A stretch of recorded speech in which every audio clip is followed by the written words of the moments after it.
or whatever you got it. Thank you, robot assistant. Um, but yeah, okay. Now that we're on the air, hi mom. Cool. Um, yeah, sorry, say again. So, what should I call you? Yeah, sorry, no, I was just making a terrible joke. It's Oh, now that we're on the air, hi mom. But sorry. got it. Yeah, so Got it. Yeah. Sai is what I go by. Okay. Usually just that. My full name is Sai Narayan Natarajan, but Sai is usually sufficient. All right. But Pretty yeah. on. Pretty on. Mhm. Um, Um, so yeah, I mean, this is the initial awkward 3 to 25 minutes where we figure out what we're even going to talk about. So, I think that's like probably totally fine.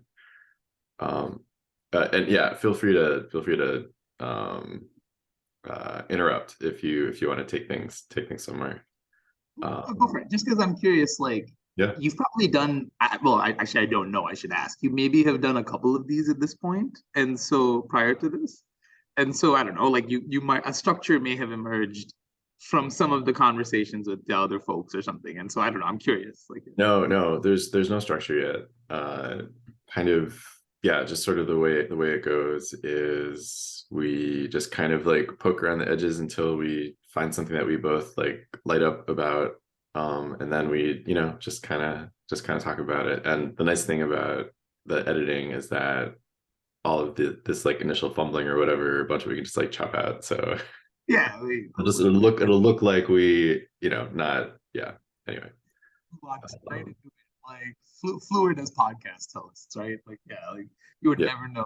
Um, yeah. but that's cool. Okay, that's interesting. Just because, like, I remember being rather intrigued just off the bat when I want to say, like, I mean, it was definitely on Twitter.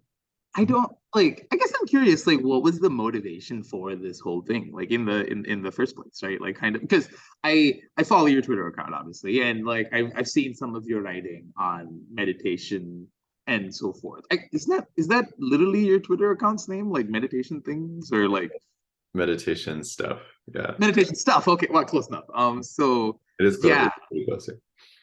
Yeah, I was just very like, yeah, I don't know, intrigued when I got this message, and I was like, oh, okay, like especially as something that for me has been something more of a recent sort of improvement to my life, or like a practice that I have taken on not too long ago. Like it seemed like something that I want to talk about, just because, yeah, I don't know.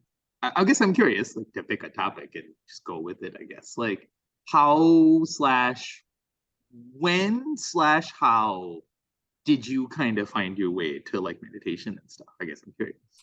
oh yeah, sure. So like it started a long time ago. I initially got into like Tai Chi and Qigong. Huh. So my dad I'd been doing martial arts, but my dad actually picked up Qigong, like a particular style of Qigong. And I was like, all right, like this is cool, like maybe I'll get like superpowers or something. So I didn't do the kind that he did. But I just picked like a different style for whatever reason. And that like eventually led me to sort of, quote unquote energy work in general. Interesting.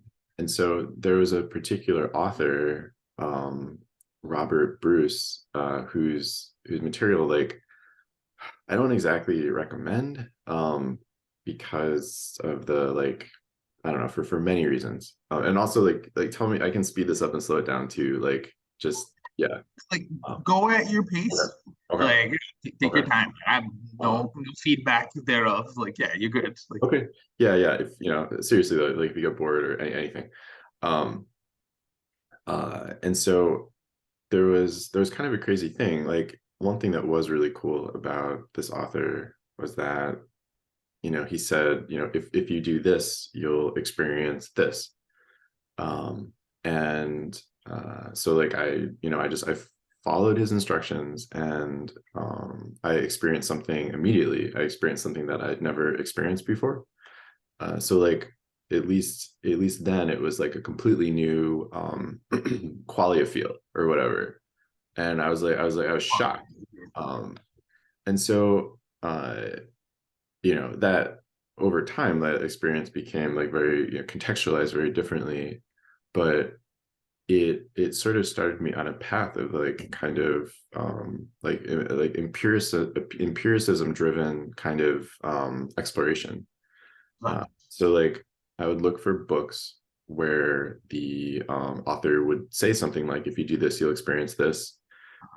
Then I would kind of ignore their theories of like, why. So I was very theory agnostic, or like I held their theories very provisionally, but I was like, but I just tried what they said as best I could. Then I would experience something, and then I would kind of, update like my own models of like what was happening and stuff like that. And so I sort of hill climbed that way. I got more and more discerning about like the books and materials that I picked. I had developed, strong positions and opinions and whatever. Um, and so, so this was all like through like written and recorded material. I think, uh, so that had like its pluses and minuses. Like, I think I missed a ton of value because I was sort of doing my own thing. Right. Kind of Um, like, yeah, sort of meandering through, again, not in a bad sense, just that was the Yep. process. Yep. Yeah. I mean, it wasn't meandering. Like it was hill climbing, but Hill it was like climbing is a better word. it was a Gradient weird descent, route. right? Like, yeah, and Yeah. sometimes that doesn't, yeah, it's not the shortest path necessarily, but yes. Yep. Yep. And so I missed out on a ton of stuff, but at the same time, like I like didn't get sucked into, particular dogmatisms, and so it was, kind of a mixed bag, but I think overall good. And at least at the time, I was just sort of, you know, I was and still am in a lot of ways like extremely anti-authoritarian, almost to the point of like pathologically so. And so that's why like I never engaged with any particular teachers until later. So I was also protecting myself. I was vulnerable in particular ways. Um, and so eventually I got around to exploring like astral projection and out of body experiences. Uh, and so this like my opinions on that like radically recontextualized after I started learning about neuroscience and got into like engineering and stuff. But at least at the time, um, uh, all of the people on this like one weird internet forum who claimed to be able to very consistently have out of body experiences, they were all meditators. So I was like, huh, like I should check out this meditation thing. And that's when things kind of really sort of like took off. And so yeah. Um, What an interesting, like, yeah, I love that. Like, meditation by way of astral projection. Like, I fucking love that. Like, that's amazing. yeah, Um, and energy work, and yeah, that's how it energy happened. work. Yeah. See, that's interesting just because, like, I can absolutely, I can empathize. Like, I resonate even with some of those aspects of your story just because, like, I feel like I've had a, not entirely similar, but also not entirely dissimilar sort of background where, like, I think, like, for me, it's funny, like, because, yeah, the moment, I think you mentioned it was your dad. It was your dad that you watching him do Tai Chi. My mom used to, and is still into like Reiki, and is in fact like a a champion meditator, right? Like she meditates every single day, and like you can see like ever since I was a child, I was aware of the fact that like meditation was something that my mother needed, and it was something that helped keep her sane altogether, right? And so that was almost the context in which like it was introduced to me, which is like, oh, okay, my mom's into Reiki, which is like, energy healing and so forth. And like I remember that exact same thought process where like I was like, ooh, maybe I should get into Reiki and meditation. I could get superpowers. Like almost like literally, what is the word? Like just lifted directly off the page. Like, yeah, like it's so that's so funny. That is Oh funny. man, I Yeah. still remember. Oh my god. Okay, here's a fun little story. So okay, yes. I remember the particular Reiki grandmaster that my mom used to practice under, right? His name was Mikao Usui, and he was this Japanese chap, some guy, whatever, right? Okay, Doesn't no. really matter. Okay, But yeah. Sure. according to the story is the funny part. According to the story, he meditated on top of this mountain, right? Like I think Mount Fuji or something for like, Yep. which good stuff, like as all myths require. He was at the top of this mountain and he meditated for like 28 days or something, and at the end of it, he was enlightened, right? And like, yeah, just like he walked away with the ability to do Reiki and so forth, and his knowledge was brought into the world, yada yada yada.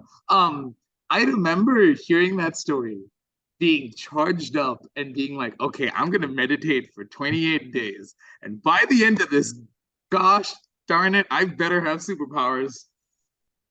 Yeah. Spoiler, I did not get superpowers. But hey, I did meditate for 28 days, so maybe that was not it's not the worst thing. Yeah. But Yeah. yeah, that's just interesting, right? Like in terms of like childhood origins. And then I think I went through like a very much like rationalist, like what is the word, atheist phase, like neo-atheism or whatever, like Richard Dawkins, oh well, Christopher Hitchens, like all of those folks. That was my teenage adolescence years, very much like anti.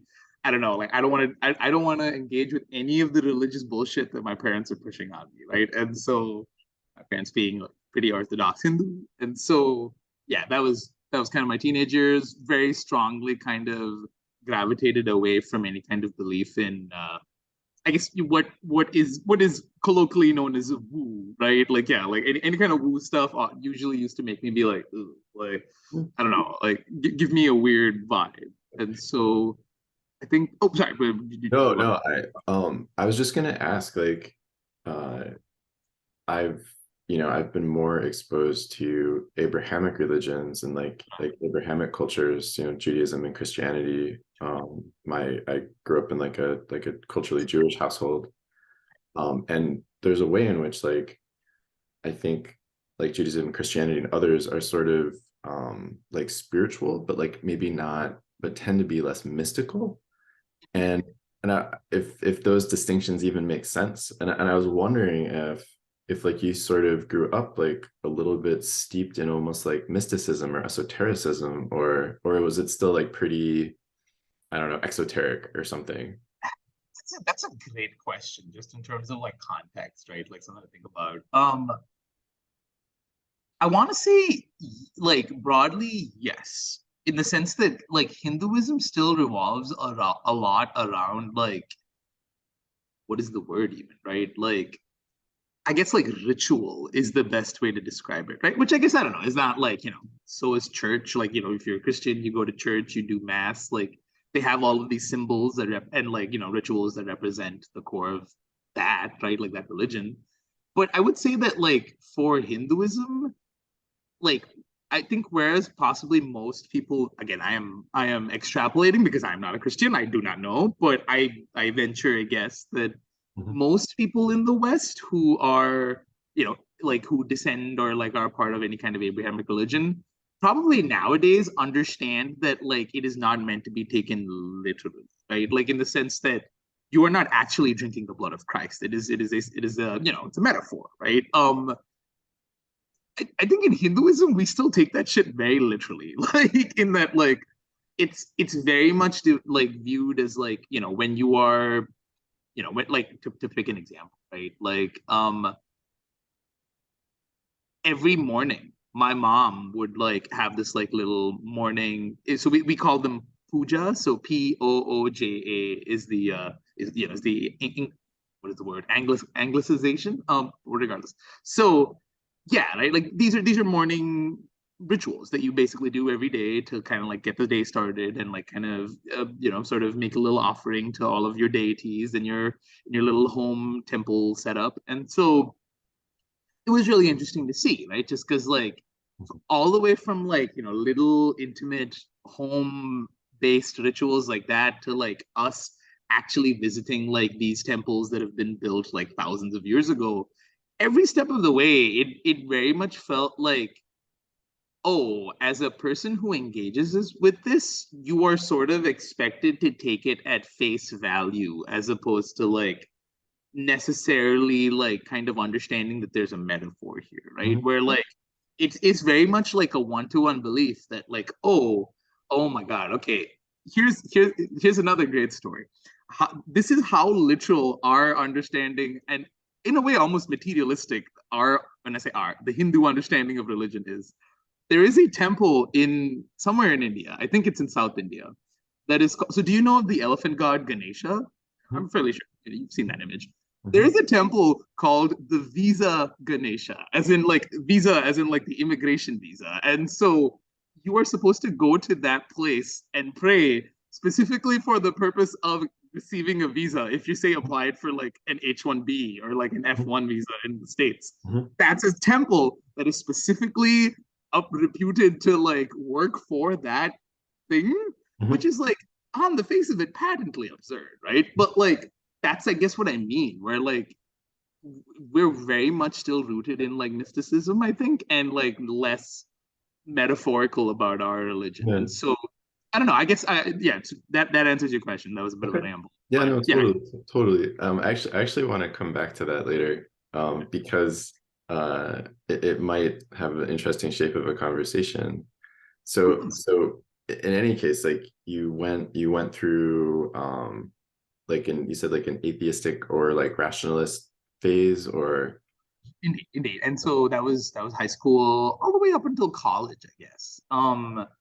And then I think like the thing that sort of changed was one like mind altering substances, right? Like, I before I hit college, I had never like smoked marijuana or like done psychedelics or anything like that, right? And so I think it was approximately maybe like I think it was like my first year, like the very end of my first year, that I tried LSD for the first time.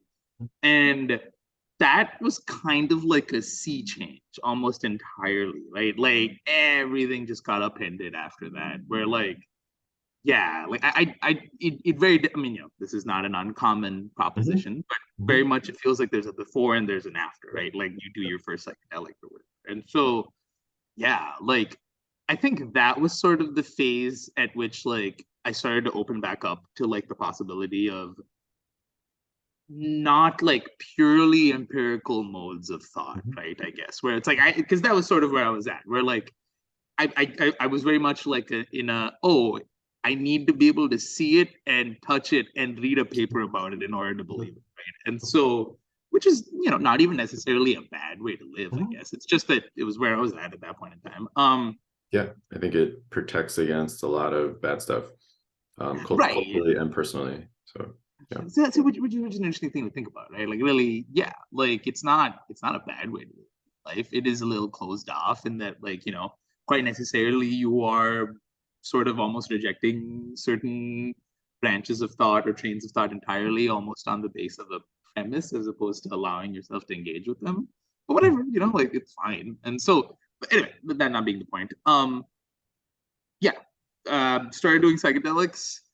Then I like it's just so funny to think about all of the wild like swings back and forth, because like yeah, from like like anti or not anti-theist, I guess anti-theist, I sort of went all the way into like ooh, like weird psychedelic hippie person, and like started getting really into like Terrence McKenna and what's Christopher, not, I think Timothy O'Leary, and like kind of like like yeah, the that whole like 70s like new acid wave type of like philosophy and everything that kind of came out of that.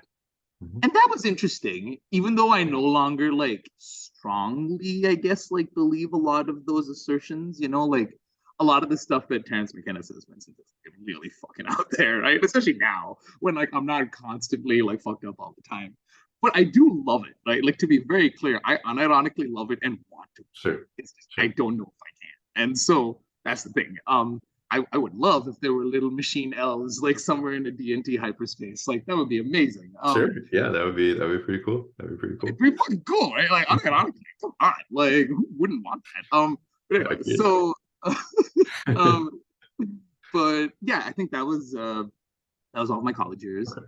and then I kind of exited college. So when I say college, my undergrad in India, and then I came here to America for my master's degree in computer science, and I think like that was a weird sort of like I don't know, vaguely what is the word? I guess like it was 2 years of my master's program, and that was not a particularly like either here nor there type situation in terms of spirituality. If anything, I think you could point like the next like 3 to 4 years of my life was approximately where you could point to like, oh, okay, like I was a person who had accumulated knowledge about various modes of belief and like kind of had even sort of attempted to live through them and by them.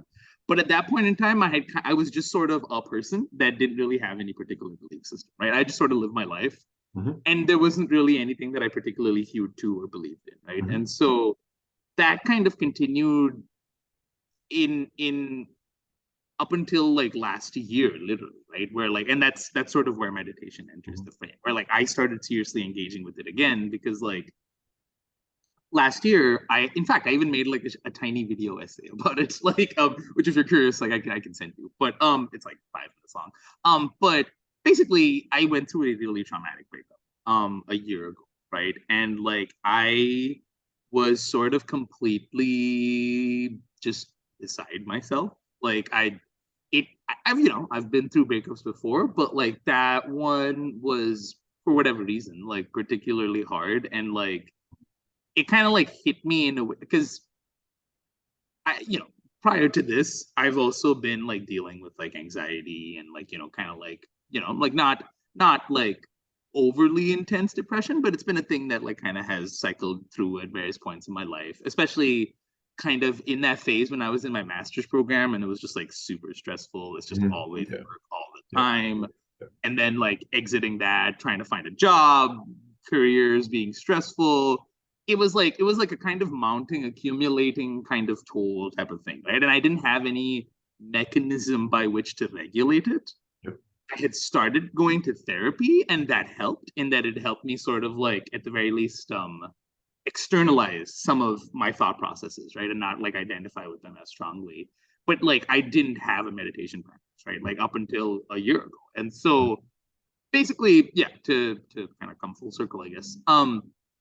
A year ago was when I had that breakup, and then I went back home to India for like a month. Like every December, I travel home for the holidays, and like it's interesting, right? Just because like almost entirely by chance, and it's so wild to contemplate, right? Like my therapist, who is she is very much like her thing is like IFS. She's like trained as an IFS professional, but she also kind of has some like elements of like kind of Buddhist philosophy and sort of like kind of like using meditation as like a thing to help calm anxiety and whatnot, right? So she suggested that, right? Like, and she suggested it a couple of times where it's like, have you ever thought about listening to guided meditations? Like that was, I remember initially like, yeah, like that was sort of her, not her sell, but like, just like kind of like trying to get me to engage with it. It's like, oh, is this a thing that you'd be interested in? And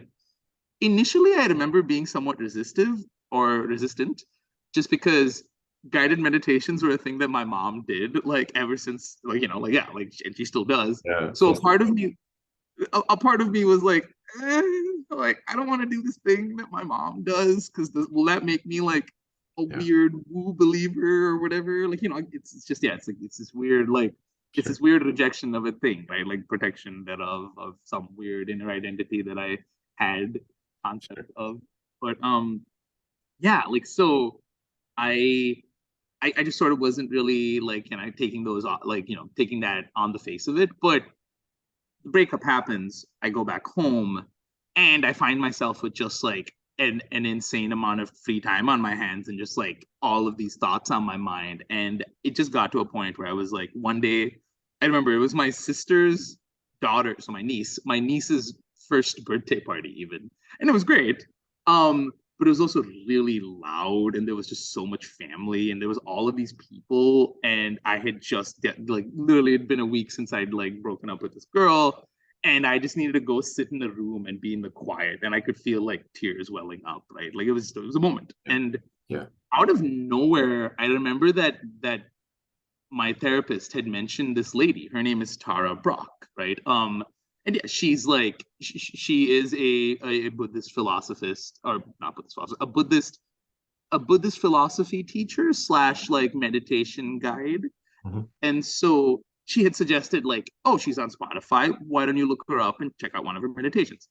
Cool. at that point in time, for whatever reason, like she had mentioned that 100 times before, and I had never thought about it or engaged with it seriously. But that particular moment in time, I was like, you know what, fuck it. Like, what's the worst that can happen? I am literally as far down in the dumps as I can be. Fuck it. And I tried one out for size. It was like a 20-minute meditation, and like I think that was probably the first time that I had also meditated in probably over 10 years as an adult, right? And so it was insane because like in that short 20 to 25 minutes, I could feel something inside of me sort of shift, right? And like I couldn't put like a finger on it. I It was very hard to like, describe, but I felt better. And to me, like as like in the state that I was in, I was like a wounded animal, right? I was just like trying to like move towards what would help me feel better. And so I was like, oh, this meditation thing seems to work. Let's keep at it, right? And so I was in India for almost a month, right? And I just started meditating like for like 2 hours every day almost. Like it's Yeah. wild like how quickly that went from like 0 to 60, right? Where it was like Yeah, and that's really that's like really intense. That's like really intense. Um, yeah. just because I don't know, like I have no idea what to expect in terms of like how other people encounter this or like what their path looks like. But like it very quickly went from, oh, I did one guided meditation to, oh, okay, I could do like a couple of guided meditations a day to, oh, wait, I am just going to sit in my room for like hours at a time and just breathe and like probably slightly worry my parents, even though like, but if anything, like I remember them being like very sort of appreciative because like my mom has meditated her entire life. And so like that was not unfamiliar to them. And Yeah, so that's they nice. also That's nice. so they kind of understood, I guess, that like, oh, Sai's going through something. This seems to help. As hey, it's fine. It's not. At least he's not drowning himself in alcohol, right? It could be a lot Yeah, worse. yeah, no, totally, totally. Okay, wow, wow. And so yes, that is sort of how I arrived at it. And yeah, I guess like to kind of go back because talk like, and I'll kind of come back to this, but I guess I'm curious to poke into something you mentioned where you were talking about how I think this was when you started doing Tai Chi, maybe, or I'm not sure. But like you mentioned, you had an experience or you felt, I guess I'm curious, just because like that segues into something that I also wanted to talk about and kind of, yeah, maybe an interesting thing just in general to bring up. But yeah, I'm curious to hear about that. Well, yeah, I mean, I was almost going to ask you sort of something similar there too. Maybe we can kind of talk about it in parallel. Mhm. Um, because in just listening to your journey, um, the rationalist, like atheistic stuff makes sense. It's like there was sort of all this like unstructured mysticism and ritual and whatever, and like uh you're imposing structure, you were like finding patterns, and that was rejecting things like sort of temporarily. And then you had a psychedelic experience that was sort of so outside of model that like things almost like had to crack open again. um I think, um and so maybe just as a side note, and then I'll come back to your question, like it's always interesting to me, kind of. I don't know if it's the same for everybody, but of course, it's a very common thing. People use psychedelics and like they're like, oh, whoa, shit, there's something here, and many people then pick up meditation, some don't. um I myself have never done psychedelics. I haven't even been buzzed from alcohol. The only, and I haven't even consumed like that much caffeine. Although I have a little more experience with caffeine. Uh, and so I know, like, at least in meditation, so I sort of took things on faith or reason or something. Like that was my like meditative path for a long time. And then finally, like something like metaphysically shifted, like a degree of freedom kind of cracked open, that I didn't even know there was like a there, but it was like there inside of me somewhere. And like The new just based on. axis emerged somewhere. Mhm. Like when you say degree of freedom, that's what I think of. It's like, oh Yeah, my god. yeah, yeah. so that's what I imagine. I mean, imagine that's like that's kind of the thing that people experience. Because I've talked to a bunch of people who've taken psychedelics and read a bunch of stuff about it. It's like that, like, whoa, there's this like whole other thing, or there's this more, or like didn't even know that that could change, but like it did, and like that, and that sort of changes everything. Um, and that that's interesting to me. I wonder about all the different ways that people can have like that sort of the world cracks open just a little bit and the ground shifts just a little bit. Um, I think that will so become type moment, right? Like where you're like, oh, what? Like, yeah, yeah, right, yeah. absolutely. So for me, like all the way back in the beginning, it wasn't anything like that. You've probably had like energy experiences or something where something's like tingling, fizzing, buzzing, or throbbing, or Indeed, like, yeah, yeah, yeah. at some point. And so currently, like, I believe that that is like, autonomic nervous system activity, perhaps, vasodilation, or some very kind of mundane kind of interoception, that the volume gets dialed up, or something. So, For whatever reason, uh, like, yeah. yeah. And anyway, and like, but in any case, like at the time, like, uh, I think the instructions were something like, and I don't actually recommend people try these instructions themselves. Like, I don't think it's like that great to do, but relatively harmless. Uh, it was something like, I think he said something like, imagine that like a brush is brushing around like your thumb or something like that, and you feel the bristles or whatever. Um, and so so I did that, and then this like joint started throbbing, um, and it was for me at the time, like it was sort of a new like quality of feel. It was like the energy feel, sort of kind of like pins and needles, but like less disordered and not unpleasant or something like that.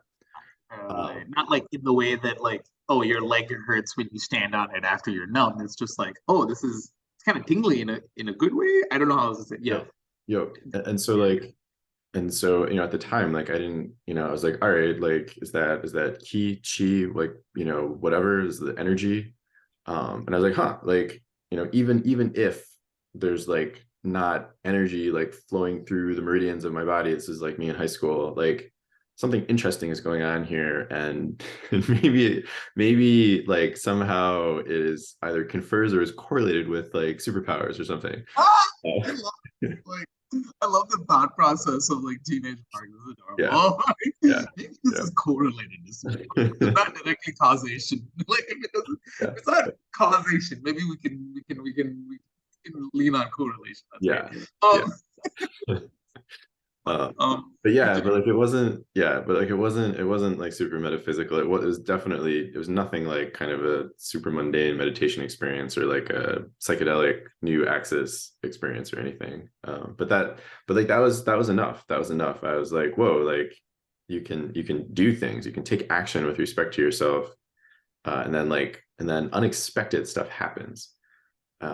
And so that was kind of the moment for me. I surprised myself, and that was like pretty interesting. So Bounds of the model, right? So to speak, right? Like, yeah, which I guess I like that. I've only like it's funny. I think like I'm so grateful to Nick Camerata for existing. Like, because like I wouldn't know what the word qualia even meant if Nick didn't exist.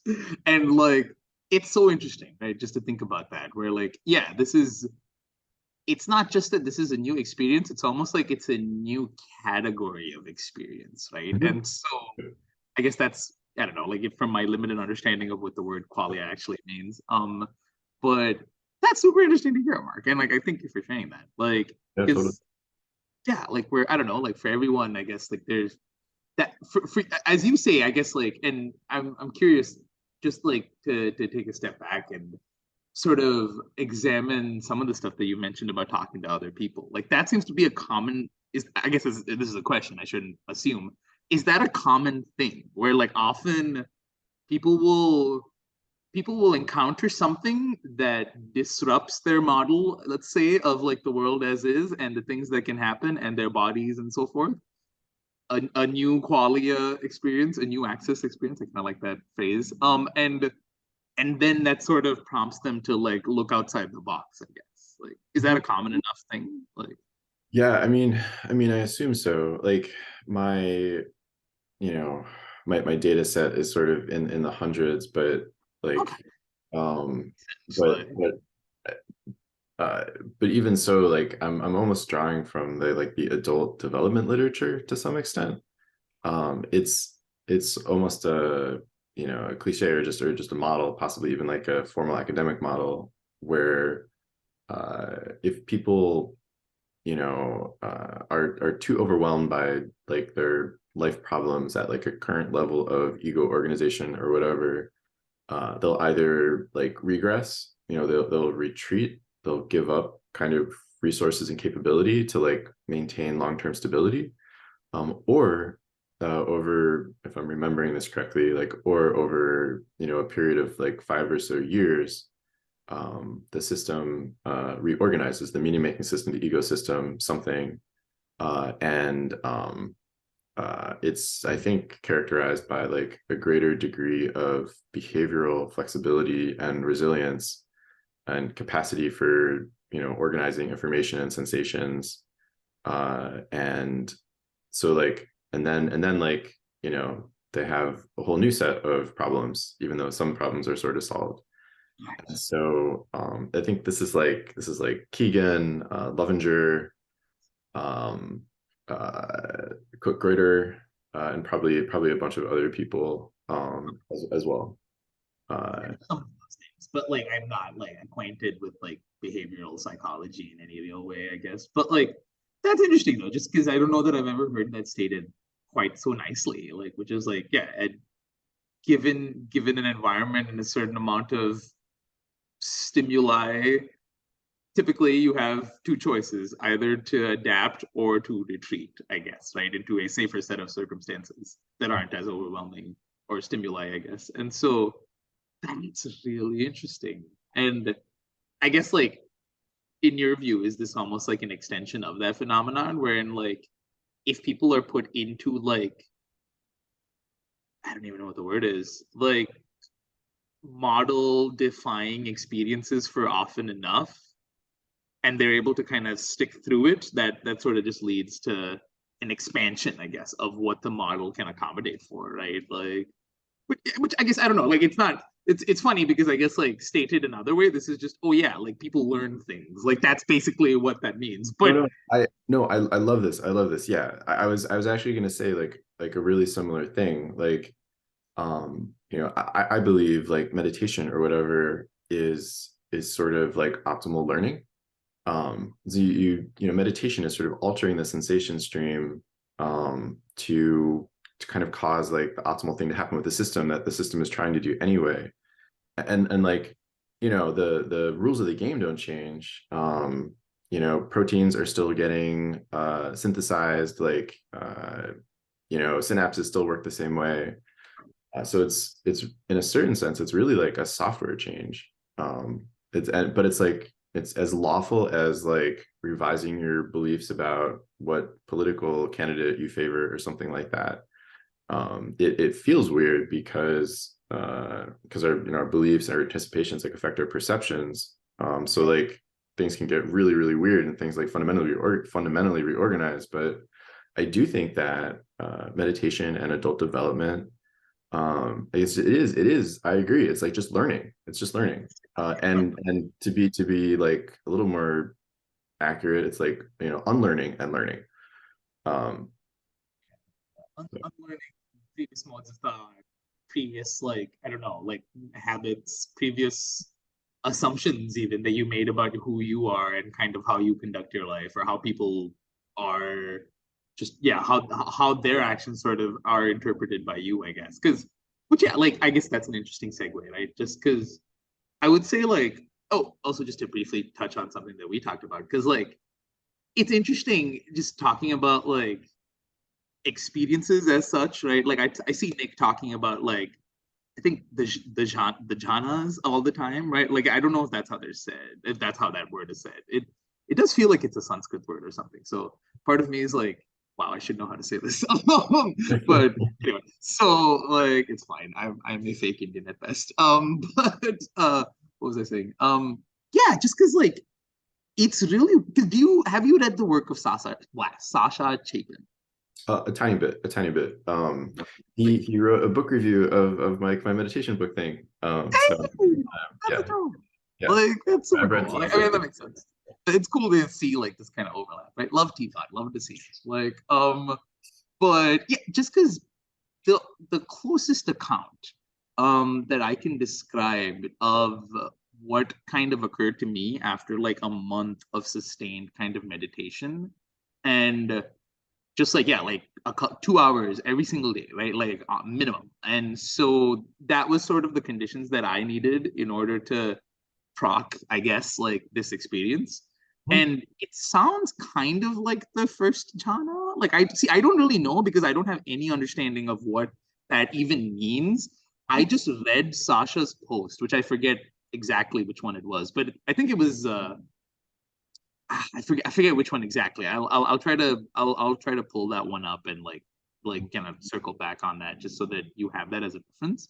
But I remember Sasha talking about this thing specifically, where it's just like at some point during like his meditative experience, he just noticed like this electric feeling just sort of creeping all up over through his brain and like just this insane sense of clarity that like at least like so at this point I'll stop kind of drawing on his experiences and kind of translate into my own where like for me it was really weird because it was like I think this was right before New Year's or it was possibly New Year's last year. So this would have been like yeah 31st December 2022 or 2021. And so yeah like I was meditating and I remember like there being fireworks and stuff and whatnot and like the fireworks get done and then like I get done meditating and I think I'm about to start journaling or something. Oh, no. Yes.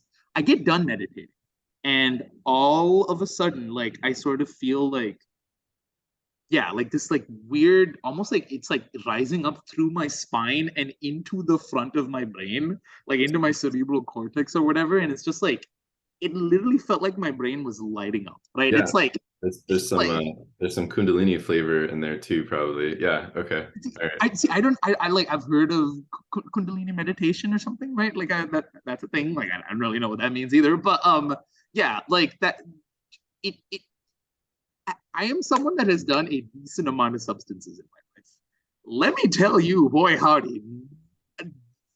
With the possible exception of some of my very like really good MDMA trips, this like was like up there, right? Like where it was clean, it felt just like ecstatic bliss, and for the most part, it was just like this like calm, right? Where there was no like mania associated with it or anything. I just like and this is probably the most important thing, right? From that, like, because apart like all of this stuff is fun, but not in my opinion particularly like important, right? Like whatever you can get these experiences from other like lanes of existence or whatever, right? Like there are other ways to approach just feeling good, but the weird thing that kind of impressed itself the most upon me was like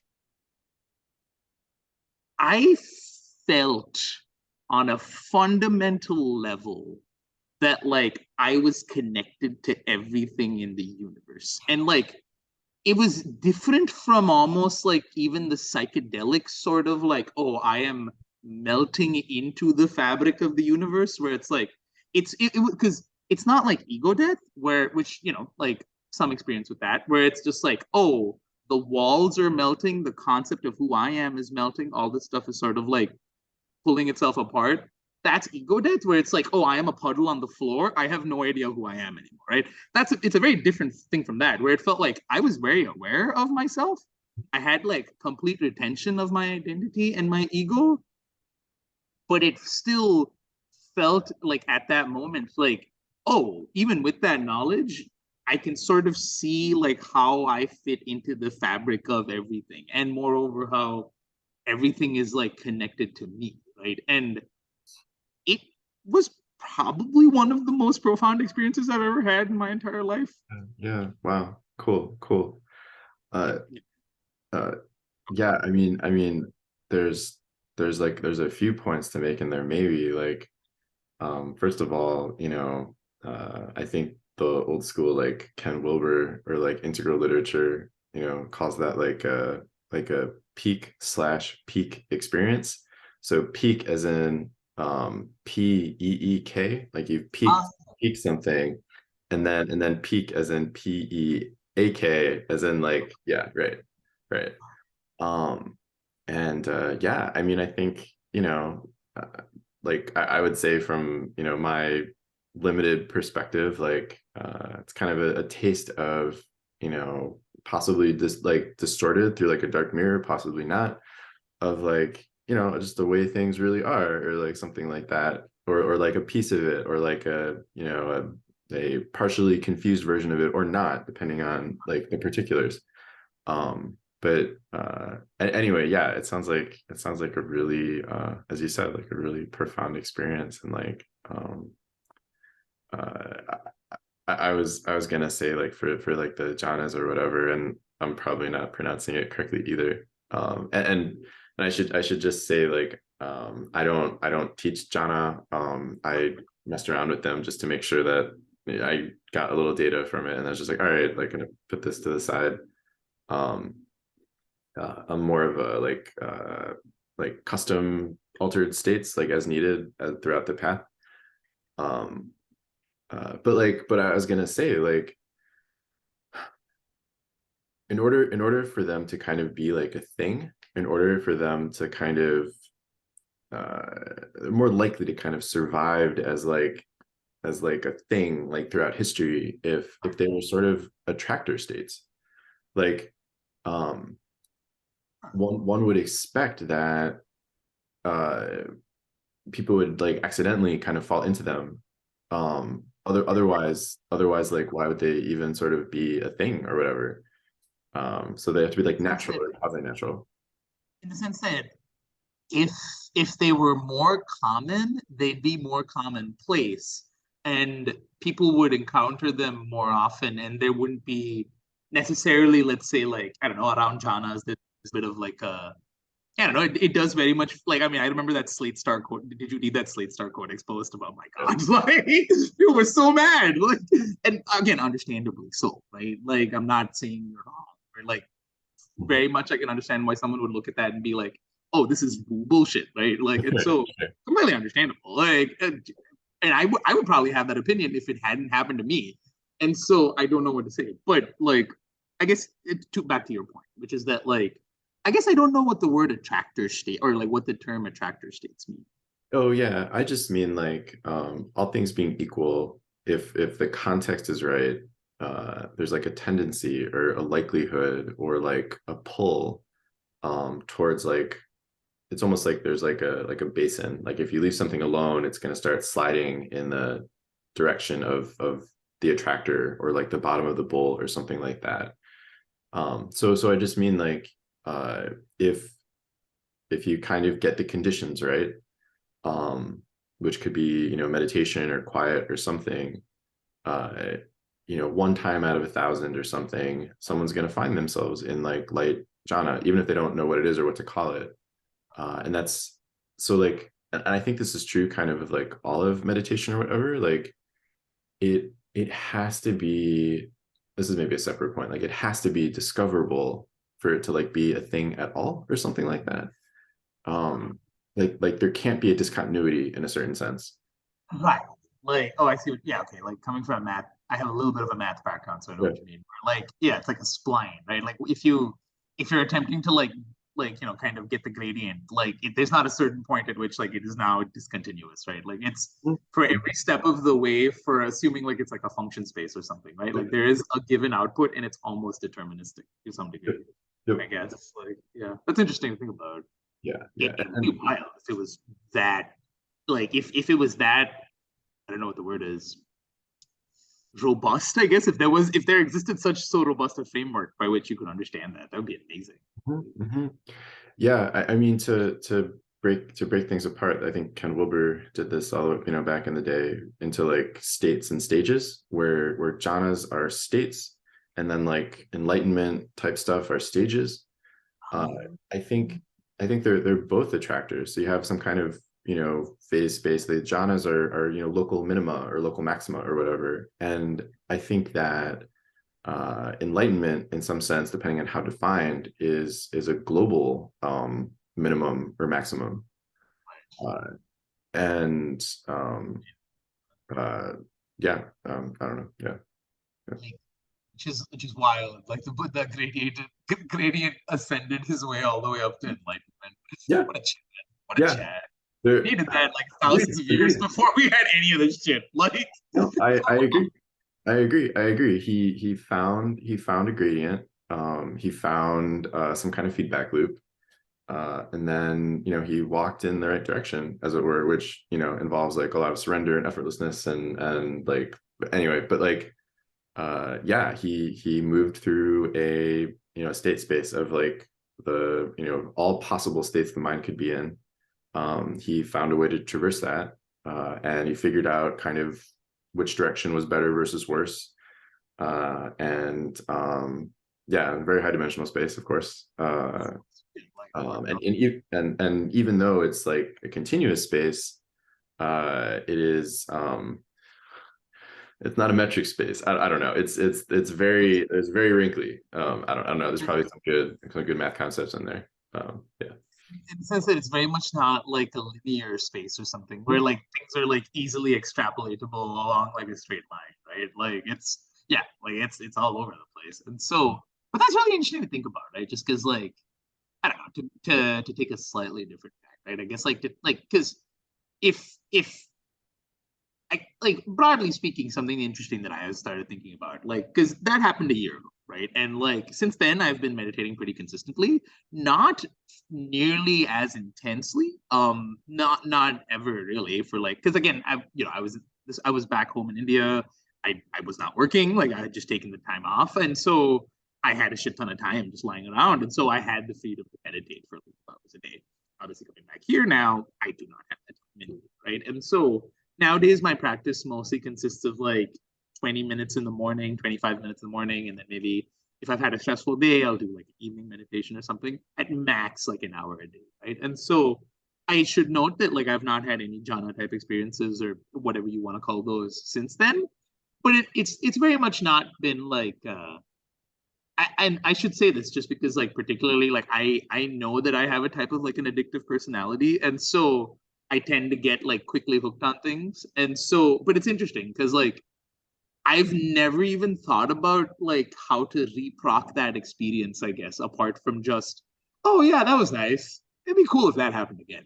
That was the sum total of my like, I don't know, like call it like need or whatever to experience that again. It felt like very much like a one and done. Like even if it never happened again for the rest of my life, that Mhm. was significant enough to like break the mold, right? And Yeah. so I don't know, like it'd be interesting to think about, right? Like which is like what are the circumstances that one needs in order to like proc something like that, right? Because I guess like to take a slightly different tack, I've been reading a lot more, or like since then I started getting into like, do you know who Teach Nhat Hanh is?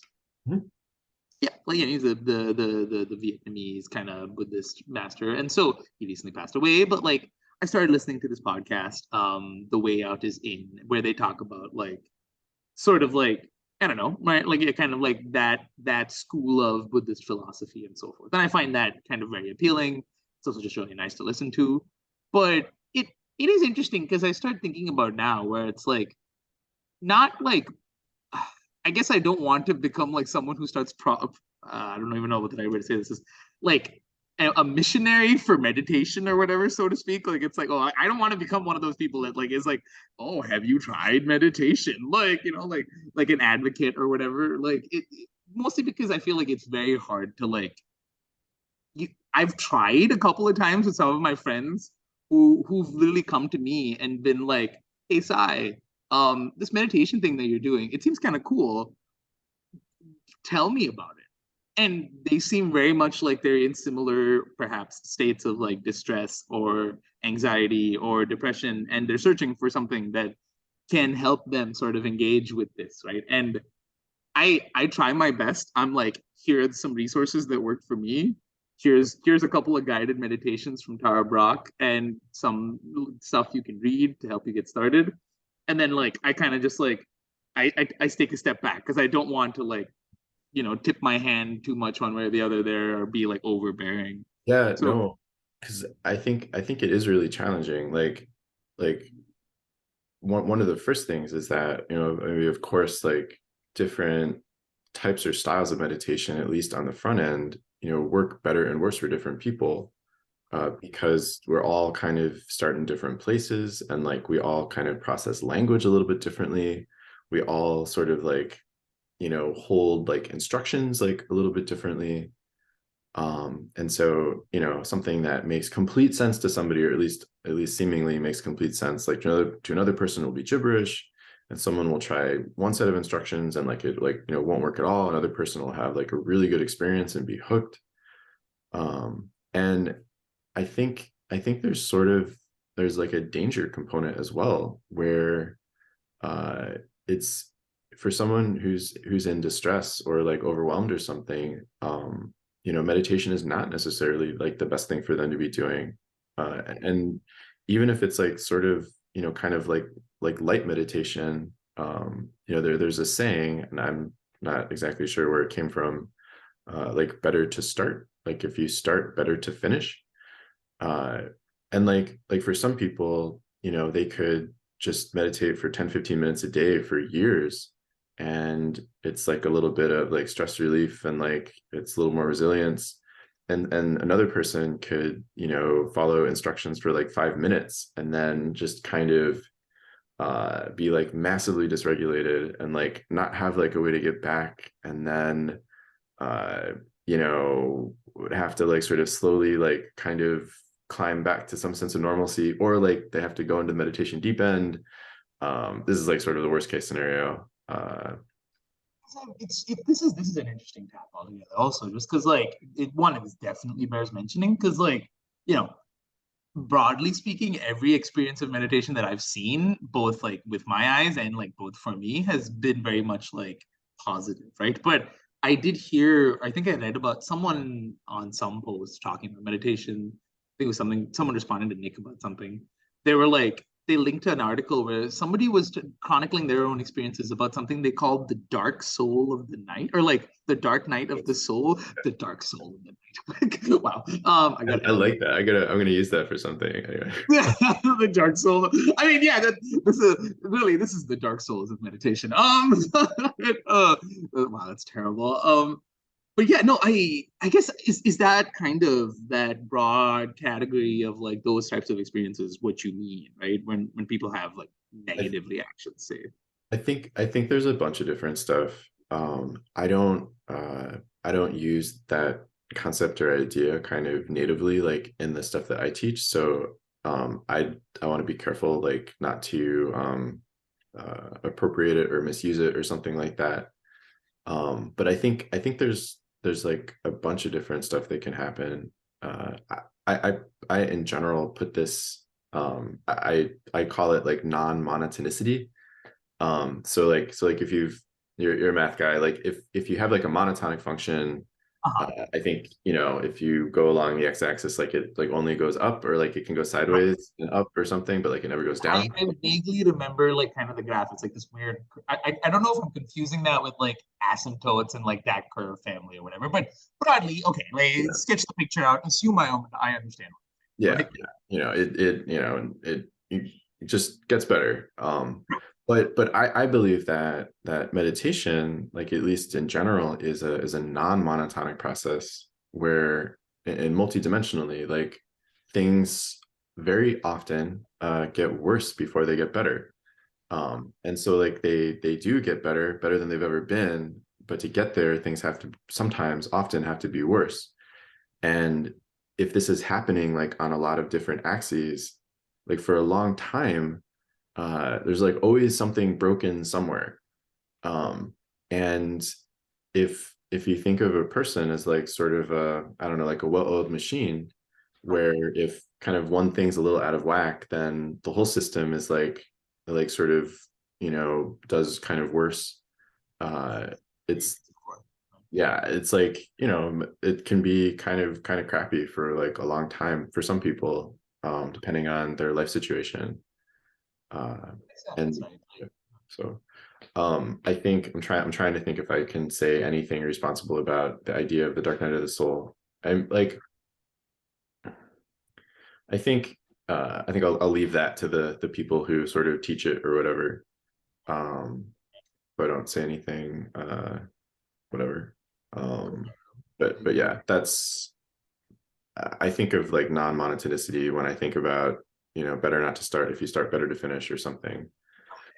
Like in which I guess is so interesting because like and to shift back even slightly a bit there where so because Mark you're a meditation teacher, is that like kind of something that you do kind of as a like I think at this point, like de facto, yeah, I would like, I don't know if that's like my identity or whatever, but like I think it's it's you do like you know it doesn't have to be right yeah, it's like a reasonable label at this point. Yeah. Yeah. and so I guess that's interesting because I imagine like it's interesting to think about how one would teach something that I have always viewed as like an intensely personal process, right? Which Mhm. is like, Yeah. how do you, well, I mean, not in the sense that you can't teach it to be clear. It's just that I would have no concept of even how to like, yeah, like to try to tell someone because like it's like yeah, like everybody's brains, everyone's minds on a more abstract level are so different, and it's like, how do you instruct someone in like the mind structures and like the thought patterns that you need to build? I guess to me that sounds quite stressful. Like I guess I'll put it that way. Like being a meditation teacher, I guess sounds Oh, like that could be a lot. Yeah. yeah, yeah. I mean, it's complicated and challenging, and like I, you know, maybe unsurprisingly, I find it really interesting and like, you know, a huge responsibility and all that stuff. I think one of the ways to do it is to try to have like a really general set of concepts. Um, so like or like kind of have like a good set of feedback concepts. So I think, you know, some teachers talk about, you know, well-being, or some teachers, you know, ask you like what your goals are. I try to like sort of speak very generally about like better and worse and like good and bad in quotes, because, you know, as you said, like I think in the limit and in the best cases, like it is like a very personal journey, even though like there's like regularities and patterns, as you know, as I said before, like everybody is kind of starting in a different place. Everybody like almost processes language differently, at least you know, at least at first and always. People hear different things when, even for the same words. People do different things even for the same instructions. Right. um, and yeah, it is like an incredible challenge. Uh, One of the things that I worry about the most, is, so there's sort of like short-term problems and then there's sort of long-term problems. So like, short-term type things, and this can still be on like a time scale of years, is like, so I'm using these terms, like informally, uh, things like dysregulation or like reduced motivation or like emotional distress or like those kinds of things. Um, but like in the longer term, the thing that like kind of, so that's important enough. The thing that also kind of keeps me up at night, as it were, is something like, I use this idea, like that I call like layering, Huh, and okay. uh, another. I think it is very closely related to the concept of karma. Um, so I believe that a person can have like changes to their system, you know, body, mind, whatever, that can, if those changes remain in place, can sort of foreclose future changes of certain kinds. So like, Oh no, that's an info hazard. Why would you tell me this? Like, oh no. um, I wasn't think so yes, like it is an info hazard. It itself can be a problematic idea. And I apologize. It's sort of my like bread and No. butter. I'm Okay, kidding. all Like purely, like it's just that struck me now as like, oh my god, here's a new thing I have to worry about. Like, right, okay. Um, I will say like I do believe in a certain kind of like losslessness. So I believe that any layering like can be undone. And this connects, as best I understand it, to the idea of like Buddha nature, where no matter what like twisty shape you're in, like if you have Buddha nature or whatever, which all human minds and I think a lot of non-human minds have, like in principle, like there's always a way to kind of get untangle everything. like no, like every set of states is always like it's not like every new layer that you add makes you is like an unrecognizable new composite that you can't like undo the stack from theoretically, right? Like That's right, it, exactly. yeah. That's um, interesting, right? Like um but it can still, in some relative sense, it can still like increase timelines, or it can cause various problems. Like I think layering can lead to behavioral rigidity and like emotional suppression and like reactivity. I mean, kind of like all the bad stuff. Maybe it's just sort of generic, but it sort of it gives a person sort of fewer and fewer degrees of freedom within which to change and adapt until they undo the layering. Um, so interesting. Like I don't think I've ever thought of that, right? Like which is like what is even the word? Like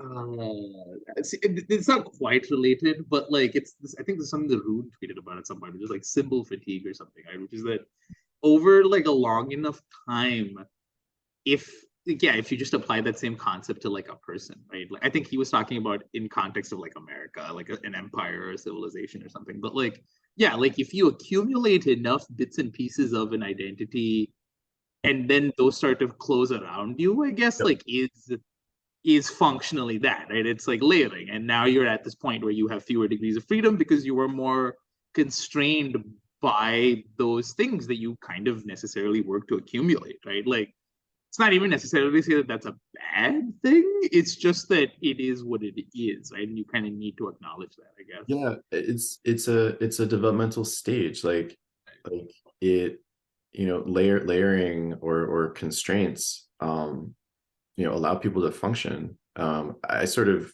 talk about technical debt sometimes, Okay, yeah. like layering is technical debt, and technical debt is locally good. It's an And that indication that you made some degree of progress, right? Like to a degree. And so yeah. Yep. Yeah. And so, like, if and when a person has time, or if and when things get too gummed up or too like constrained, which is not the case for everybody, not everybody should kind of go through this process or partial process, then a person can sort of, turn the thing back on itself and sort of start to delayer. And that, worst case, like causes a tremendous amount of upheaval, and instability and dysregulation or whatever, as things are kind of like rejiggering and resettling and whatever. But like if a person kind of gets through that, or a bunch of it, on the other side is like what I call like structural fluidity. And that's just significantly increased like resilience and adaptability. And there's still costs to that. It's not a free lunch, like during and after. But that's kind of the structural fluidity is kind of the opposite of lots of layering or something like that. Um, And like, well, I guess is it can it be described as a state of being, or like I guess is it more like I don't know, like something else where structural fluidity, like to would someone be could someone be called structurally fluid if they're able to always update their model at any given time for any given set of assertions or stimulus, I guess. Like, I don't know, I'm trying to understand that, wrap my brain around Yeah. I mean, I think there's always going to be sort of contingency for any particular person's life path. There's always going to be like unknowns relative to them. And if a person encounters like sort of true unknowns, like in some sense, like what happens next is kind of like undefined behavior or something like that.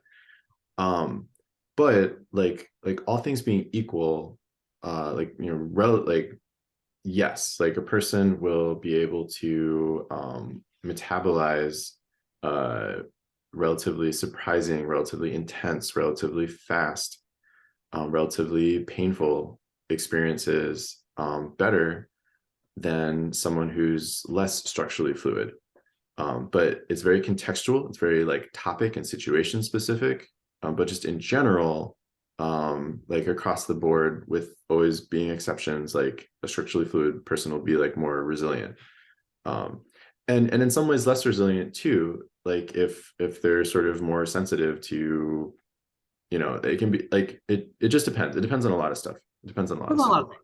It Yeah. does, like including your particular circumstances, right? Like where, I don't know, for whatever reason, like maybe as a, I'm picking an example out of a hat, like if you're a father or like a parent of some sort and you have like, young children specifically, maybe in that particular situation, structural fluidity is actually desirable. I don't know. I guess I was almost, when I started that example, almost going to go for the counter example where it's like, you maybe don't want to be structurally fluid. You kind of want a decent amount of layering because you kind of want to impose some structure in a chaotic situation. And so I don't know, like, but I guess that gets at kind of the nature of what you're trying to explain. Yeah, Like, yeah. I mean, I think it's like, I think it sort of depends. Like if a person is kind of sort of newly structurally fluid, it can be like sort of chaotic. It can be kind of hard to hold on to like routines, responsibilities, that kind of stuff.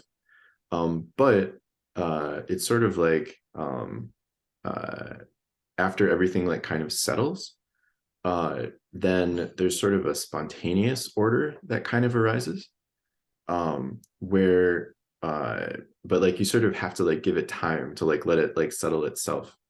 Then a person, all things being equal, like can engage in like responsibilities, obligations, etc., and during to all things being equal. But it's like structurally fluid doesn't necessarily mean chaotic, doesn't necessarily mean inconsistent. Um, because because everything, things, once everything becomes a liquid, then it can sort of like settle and like calm down.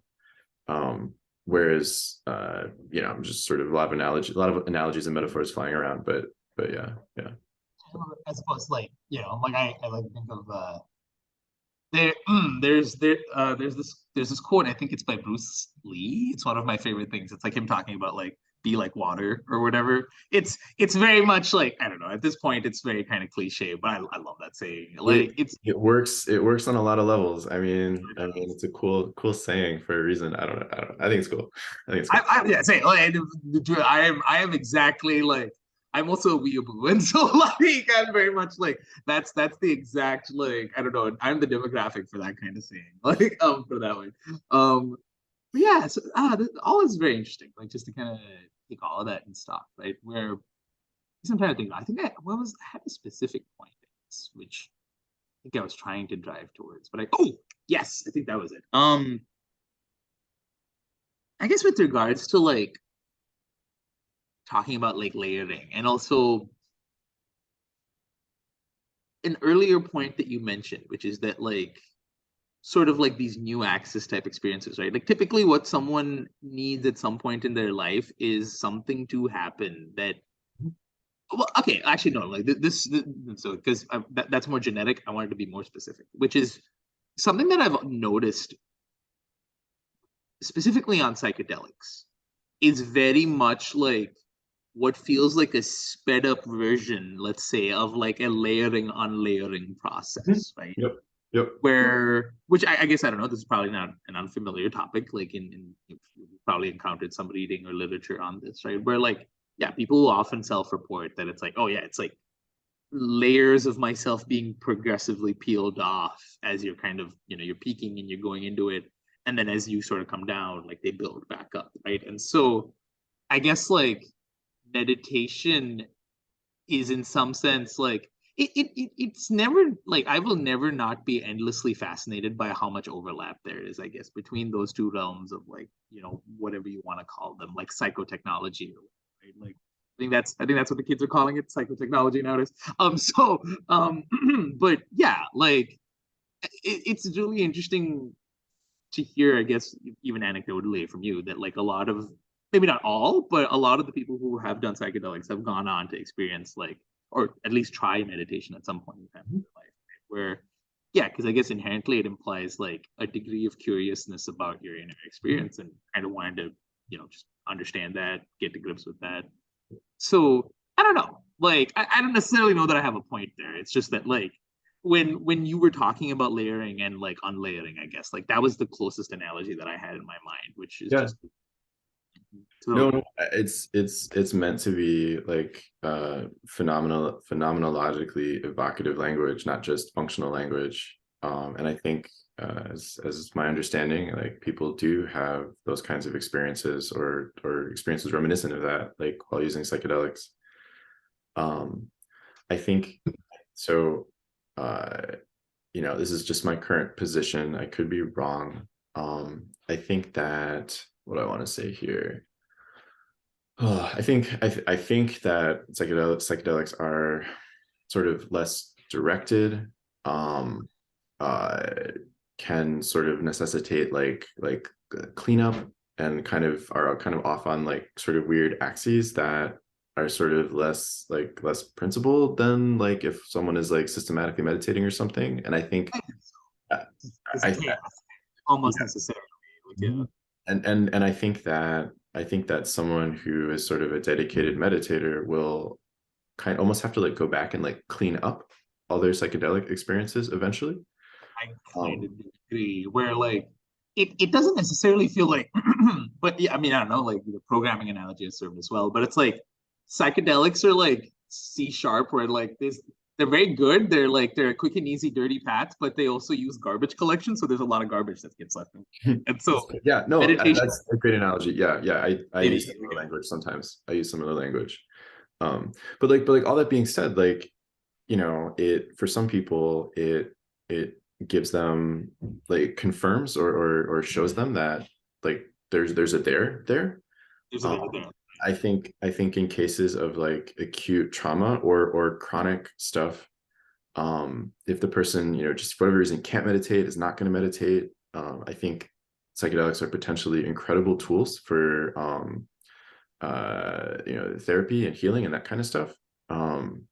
So like I think there's tremendous value there, tremendous value. And then also like I don't know, I think meditators or whatever, so hardcore meditators, there's a tremendous amount of discernment that is potentially good. But yeah, I don't know, so it's just interesting topic. Yeah. Yeah, we can talk. And so, yeah, but which I guess okay, and we're coming up on time now, and now like my Slack messages are like, sorry, if I've been looking away, it's because I'm getting Slack messages, and I'm like, Yeah, oh that's okay. God, Yeah, we I need can. to. At some point, I need to. We'll need to wrap up, and I need to get back to work. Yeah, that's Even though okay. like, I could literally talk about this forever. But I guess I'm curious, like Mark, like just thinking about what sort of inspired this project in the first place, I guess, right? Like I think I did ask and briefly, but I don't know that like I understood, or like maybe that just kind of slipped out like out of my brain. But like once you're kind of done, I guess maybe that's a better question. Once you've sort of talked to everybody, then do you intend on kind of just uploading all of these somewhere, or like editing down certain versions and like try to pick out like highlights, or like I don't know, have a through line there or something? I'm curious. Yeah. Yeah, I'd like to kind of release them as I go. Right. Uh, I think some conversations might be a little bit more highlight-y, and some conversations might be a little bit more sort of narrative-y. Um, the and so like for this conversation, I'm gonna kind of edit it down and I'll share it with you first to make sure you're cool with the whole thing, and we can poke around. But yeah, I mean, and let me know if you have to go. Not like immediately, just like within the next like 10. Okay. Yeah, the idea behind these was sort of so I have a lot of conversations every week in private because they are intimate, vulnerable, careful, patient, and like the fewer things a person has to keep track of while having those conversations, like the better. And some things are just very, very private. But I always felt like there's, I don't know, just a tremendous amount of valuable stuff happens in those conversations that I wish were sort of easier to like distribute or whatever. And so I wanted to start trying to have more laid back, less even less structured conversations like in public, but just to kind of like get some like more stuff out there that kind of displayed like some of my thinking, and also like I would get to kind of have fun in more sort of egalitarian back and forth kinds of conversations, like in my private conversations, like those are really for like that person. And I also want to have conversations where like I can express parts of myself and like talk about things that like I especially want to talk about, even though those private conversations are very rewarding as well. And also like this is like promotional too. It gives people a chance to get a sense of me and that kind of stuff. Hit that subscribe button, so to speak. Smash that like. Yeah, exactly. I hate that terminology, but I mean, one, like, yeah, you're clearly passionate about this, and like, I don't know, I get a sense that like, I feel like you are competent at the things that you do. I will find out if like this is Well, thank you. But, like I get this sense from you. Like, I don't know, like perhaps I'm assuming a lot. No pressure. Like, like so. I guess I'm looking forward to seeing kind of the edited down version, and then absolutely like feel free to upload it anywhere. I might also would it be okay if I were to upload that same thing to my YouTube channel? Yeah. The idea was like both people could kind of just sort of do whatever. If you could even do a completely different version if you want, just like let me see it, make sure I'm cool with it. Or we can upload the same one or whatever. Sure. Like, yeah. Just because like I do like I have a YouTube channel that's not like super huge, but like I like making video essays. That's something that I get a lot of creative joy out of. And so I don't know, there might be something there, right? Like once you kind of have that edited down version, there might, because something that I have been thinking about for a while is like this category of stuff.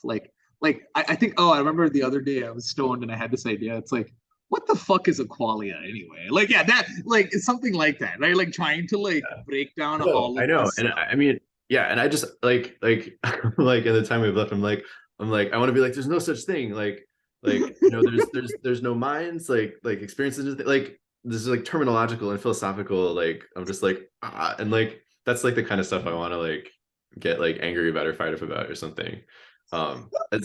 As well as like I don't know, I want to like share personal stuff too that's like not appropriate for certain kinds of other conversations. So I just this is very both professional in some sense and like also very personal. Anyway, yeah. Right. No, it's the intersection thereof, right? Because I mean, one for you, literally, this is also like work, right? And like, I mean, in the sense that you teach meditation, and so this is you acquiring more data, I guess, and like doing research, and Sure. just sort of putting that out there for to kind of generate more of a conversation, I guess, around that. Definitely, yeah. And I'm definitely gonna like draw generalizations across all the conversations I have, and it'll be like a really biased like data set, but I'm definitely learning stuff. So yeah. I don't know, like the fact that you've met like hundreds of people at this point over the course of your life, and you have a data set that's greater than like 100 is, to me, like I don't know, like that might be the most comprehensive data set that anybody has on meditators thus far. Because Lord knows, like I I've read some interesting stuff about like people trying to empirically engage with this, but it doesn't feel like there's a lot of people who do. Which not to like be like, oh, those dang scientists or whatever. It's just like no, it for whatever reason, it just isn't it isn't a field that I guess like people have necessarily empirically engaged with I a think lot. And I so think it's I interesting. think yeah, I think it's really hard. I mean, I'll note that like I've been kind of doing this for a couple of years now, and some people have been teaching for 30, 40, 50 years. So Right. like there are a ton of people out there who have like a much like wider and data set than I do. I hope to, get to that point over time. And also like, yeah, I'm like both frustrated and like my heart goes out to, the various like threads of like academic research. There's like a formality and rigor there that I'm not yet or possibly ever like attempting to kind of replicate. I do have a PhD, I do have training, Oh, um, like so that's I could maybe go in that direction and I might. But yeah, I've been very frustrated with academic models. And also very grateful for some of the results as well. Some of the safety stuff I've been really grateful for. So it's there's going to be more and more meditation research over the decades correlated with neuroscience, and I hope the quality and the breadth and the depth just keeps going up. So which I guess I'm curious, like as a neuroscience, like, well, I guess I don't know. I'm not to extrapolate, but like you said, you had a PhD. Is that a PhD in like neuroscience? so I have a Or PhD. I have a PhD in bioengineering. My dissertation research, getting tongue tied here, was on human clinical EEG data. So like I've like I've sort of like neuroscience adjacent or something like that. right. Um, and yeah. So I uh, there'd be growing pains if I headed in that direction, but I have some like base level training or something. I mean, I guess that was what I was trying to get at, which is that like, oh, you've kind of experienced. Like my sister also did like a PhD in like microbiology or whatever, and like now she's like a data analyst for this I think Novartis, right? They're like a big pharma manufacturer or whatever, and so it's just interesting because like the reason why I mention any of that is like, oh, you had that kind of formal academic training and like, oh, how to acquire data, how to be like, rigorous and robust in your data acquisition and all that stuff. So that's cool, right? Like you have that academic training that sort of informs you, but like in also the best way, you're not kind of like bound by a lot of like the necessary perhaps rigors of the academic world. Like, For better and worse, yeah, for better and right. worse. There's trade-offs, yeah, yeah. So shall we wrap up now? Just because it's almost 11:30 and the sun's starting to get on my face, so I need to like pull my blinds down. Sure. But yeah, Mark, like any last like kind of thoughts you want to get out there? Like I've had an absolute pleasure. You're a really cool and fun person to talk to. I enjoy hanging out with you. Yeah, likewise. Yeah, and there's so many dangling threads in this conversation that I wanted to come back to, and we just don't have time. So But we'll have to talk again or something. yeah, I mean, absolutely open to it. Like I am gonna be busy for like all of December because I'm going back home. So I guess I will be home and I might not have much to do. So if like I guess you do have a lot of these conversations booked out for a while, but kind of once you're done, maybe and you're like going Yep. like on a second circle back or something, just let me know. And like I would love to chat literally anytime. And yeah, awesome, awesome. All right. So okay, cool. I will hop off now and kind of let you go about your day. Thank you so much for reaching out, Yeah, and I look forward to kind of seeing the edited down video. cool. All right. Yeah, pleasure speaking with you. Take care, and I'll catch you later. Yeah. Yeah, thank you so much, Mark. You have a lovely day. Bye.